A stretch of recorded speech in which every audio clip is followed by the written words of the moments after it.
नमस्कार मैत्रिणींनो, सिक्रेट किचनमध्ये तुमचं स्वागत आहे। आज मी तुम्हाला पुन्हा एकदा एक मिरचीचा प्रकार दाखवणार आहे। त्यासाठी इथे मी पोपटी कलरच्या साधारण 8 ते 10 मिरच्या घेतलेल्या आहेत अशा प्रकारे कापून। आता आपण त्या कशा करायच्या त्या मी तुम्हाला दाखवते।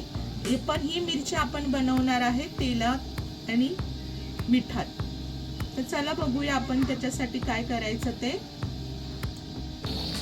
इथे मी पातेलं ठेवलेलं आहे। पातेल्यामध्ये साधारणपणे हा 1 ग्लास भरून पाणी मी ओतलेलं आहे आणि ह्या पाण्याला आता उकळी आलेली आहे।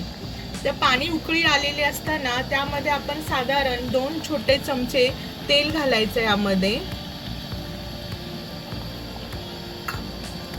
आणि त्यानंतर आपण यामध्ये मीठ घालायचं। मीठ थोडंसं जास्त घालायचं कारण आपण ही तेलाची आणि मिठाची मिरची बनवत आहे। तोंडी लावण्यासाठी हा एक मिरचीचा छान प्रकार आहे।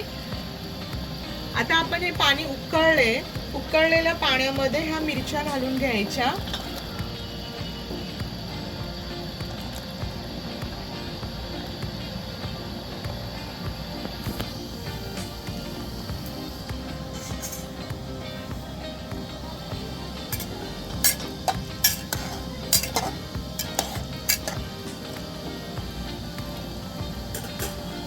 हे जेवढं आपण पाणी टाकलेलं आहे तेवढं हे पाणी मिरचीमध्ये पूर्ण आटवून घ्यायचं आहे।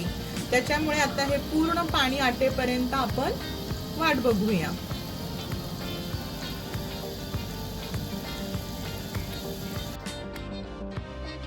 असं पाणी आटल्याच्या नंतर आपण ह्या मिरच्या काढून घ्यायच्या। तयार आहे मैत्रिणींनो आपली तेल आणि मिठातली चटणी। एकदा नक्की करून बघा। आवडल्यास लाईक करा, शेअर करा आणि माझ्या चॅनलला सबस्क्राईब करा।